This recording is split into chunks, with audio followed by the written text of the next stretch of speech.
குழந்தைங்கலாம் எப்படி காலைல எந்திரிச்சு ஸ்கூலுக்கு போறதுக்கு ரொம்ப கவலைப்படுறாங்களோ அதே மாதிரி இப்ப காலேஜுக்கு போறவங்க இல்ல ஜாபுக்கு போறவங்க ரொம்ப டிஸ்கஸ்டிங்கா ஃபீல் பண்றாங்க.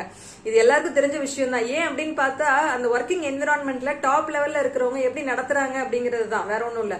சோ டாப் லெவல்ல இருக்கிறவங்க கூட இருக்கிறவங்க எல்லாம் சக மனிதர்களை மனிதர்களை மதிச்சு நடத்தினாவே அவங்கவுங்க வேலையை ரொம்ப அழகா பண்ணுவாங்க. சின்ன சின்ன அப்ரிசியேஷன்ஸ் கொடுக்கலாம்.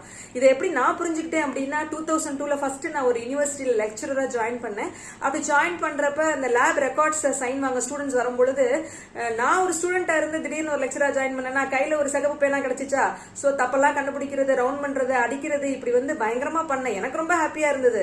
அப்ப பக்கத்துல பார்த்தா என்னோட சீனியர் இதே வேலையை ரொம்ப அமைதியா பென்சில்ல பண்ணிட்டு இருந்தாங்க. நான் கேட்டேன், என்ன மேம் பென்சில்ல பண்றீங்க அப்படின்னு. அவங்க சொன்ன ஆன்சர் அமேசிங்கா இருந்தது.